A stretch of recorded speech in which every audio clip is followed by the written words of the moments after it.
Episode 33, Uncle Clarence's Haunted House. Great Aunt Alice was my mother's sister. To confuse things further, Mother also had a sister who was our Aunt Alice. My mother's Aunt Alice married a New Hampshire mountain Yankee, Clarence Ingerson. We Boston Irish had many reasons not to like Boston Yankees. Often they discriminated against Catholics and especially Irish Catholics. But Clarence was different.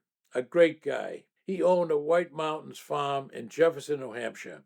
My brother Gary had a Ford 1951 Country Squire Woody, which he left for us when he went into the Army. He left it as Mother's car. Neither my father nor my mother could drive, so I became the chauffeur. I had just got my driver's license and drove Mother to the grocery store and the family on Sunday to go to Mass, among other places. The Murphys at our rented Northwood, New Hampshire cottage set out to visit Uncle Clarence at his Jefferson, New Hampshire, after his wife and mother's aunt Alice died. Without calling or contacting Clarence, we hoped that he would put us up for at least one night. So on an early 1956 summer Saturday, off we went with the whole family except my older sister Maureen and my brother Gary, to trek through New Hampshire into the White Mountains.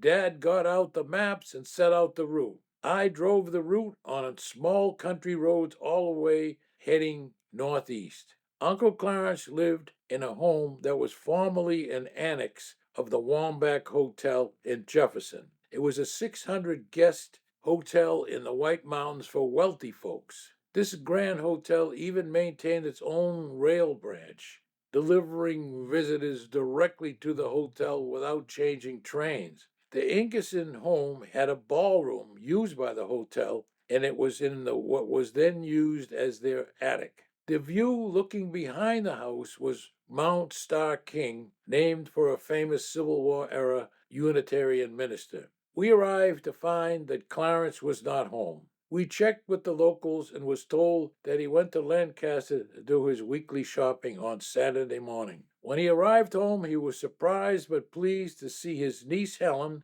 and her family. Clarence was a taciturn but friendly man. He was aging and had cut back on his cows and his farming. I think he had only one calf left. His paying job was to care for the Jefferson Town cemeteries. His diet was terrible. He shopped in Lancaster, the nearest large town, and brought home many packages of store donuts and other tasty but unhealthy foods. Mother was aghast and made him good cooked dinners while we were there. He was tall, thin, gray, and bent over slightly. He wore work clothes, suspenders, and boots, and he looked like what he was, a Yankee farmer. He answered Mother and Dad's questions slowly and carefully, using a real Yankee accent. And hooray, he invited us to stay overnight. The house consisted of 3 floors with many bedrooms on the second floor. Aunt Alice was formerly the postmistress and the telephone operator for the whole town and ran all of it from her front room, and all that ancient phone equipment was still there. My sisters were frightened because to them it looked like a haunted house. There was no electric wiring above the first floor, so that was just made for scaring my sisters later. There were beds, pillows, linen, and blankets, so we prepared our bedrooms in the daylight. We took walks out into the beautiful fields and woods behind the house, and I went with Clarence in his old pickup truck when he cut the cemetery grass. The family drove around town and oohed and ahed at the presidential mountain range, Mount Adams, Mount Washington, etc., all around us. Mother made a big dinner for Clarence and our family with delicious and nutritious foods. He liked it, and he liked all the company. Then it started to get dark, and Brenda, Ellen, Claire, and Gail were squealing with excitement and fear about sleeping in that huge haunted house. I was planning some sneaky ghost actions for that night. The arrangements were 2 girls in each bedroom,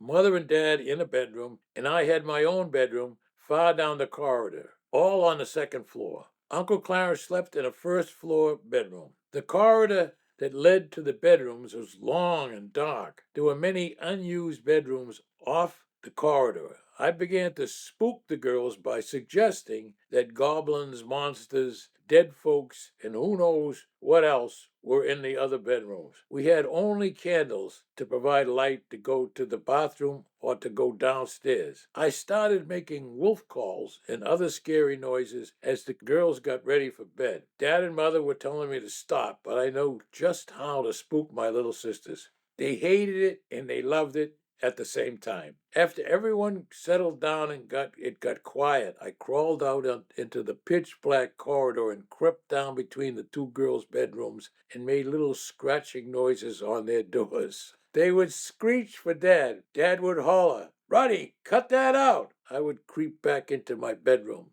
But when things quieted down again, I would creep back to their doors and moan quietly and scratch some more. The girls would go nuts again. Finally, Dad caught me on one of my spooking forays as I disappeared into my room, and he threatened me with bodily harm if I continued the tumult. Finally, everybody else went to sleep. The next day, we went to Mass in Lancaster, and then Mother made a good breakfast for Clarence and the rest of us. We would have been happier eating Clarence's donuts. We stayed only one night, but even with the ghosts, we enjoyed our Uncle Clarence's welcome. I give a special dispensation for Uncle Clarence. He was a Yankee, but a genuinely decent man. If he wasn't real, someone would have had to invent him. He was such a character. My sisters still talk about that spooky night sometimes.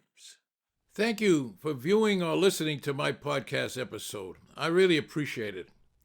If you liked it, and if you so choose, I ask you to send a good review and perhaps refer friends who might be interested in this podcast series. Again, my thanks.